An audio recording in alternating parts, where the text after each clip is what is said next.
friends, welcome to Arisuவை தனிசுவை Panangudi channel.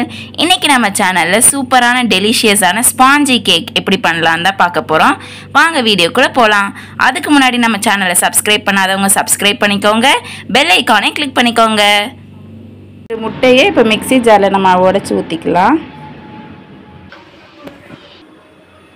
முட்டையை உடைச்சி ஊற்றியாச்சு. இப்போ காய்ச்சி ஆற வச்ச பாலை 1 கப்பு ஊற்றிக்கலாம்.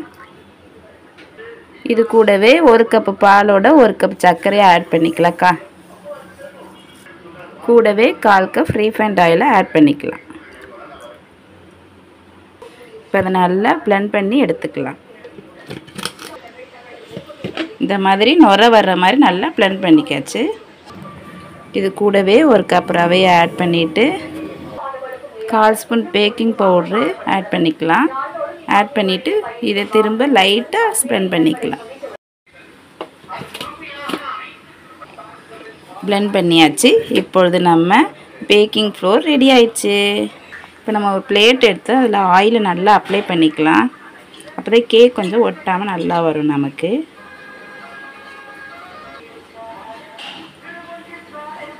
இப்போ நம்ம ரெடி பண்ணி வச்சுருக்க ஃப்ளோரை இதில் அப்ளை பண்ணிக்கலாம்.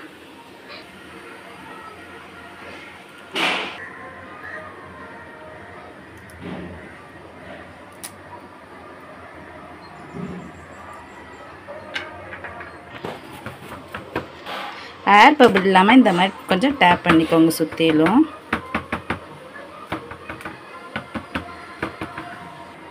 இப்போ கொஞ்சம் டெக்கரேஷனுக்காக உங்களுக்கு பிடிச்ச நட்ஸை இது கூட ஆட் பண்ணிக்கோங்க. நான் இப்போ பாதாமும் கொஞ்சம் முந்திரியும் ஆட் பண்ண போகிறேன். இந்த மாதிரி நட்ஸ் இது மேலே அப்ளை பண்ணிடுறோம். கடாய் ஒன்று எடுத்துக்கோங்க. அதில் இந்த மாதிரி ஒரு ஸ்டாண்டை ரெடி பண்ணிக்கலாம். இந்த கடாய்க்குள்ளே இந்த மாவை அப்படியே வச்சு மூடி வச்சிடலாம். 20 மினிட்ஸ் லோ ஃப்ளேமில் அப்படியே இருக்கட்டும். அப்படியே மூடி வச்சிடலாம். 20 மினிட்ஸ் ஆகட்டும். லோ ஃப்ளேமில் தான் நான் வச்சுருக்கேன். 20 மினிட்ஸ் ஆயிடுச்சு. ஓப்பன் பண்ணி ரெடி ஆயிடுச்சு. நம்ம இதை எடுத்துக்கலாம். டடா, நம்மளோட சூப்பரான டெலிஷியஸான ஸ்பாஞ்சி கேக் ரெடி. பாருங்கள் எவ்வளோ இல்லைனா சாஃப்டாக ஸ்பாஞ்சியாக வந்திருக்குன்ட்டு. உங்களுக்கு இந்த வீடியோ பிடிச்சிருந்துச்சுன்னா லைக் பண்ணுங்கள், ஷேர் பண்ணுங்கள், கமெண்ட் பண்ணுங்கள். அப்புறம் சப்ஸ்கிரைப் பண்ண மறந்துடாதீங்க. தேங்க்யூ.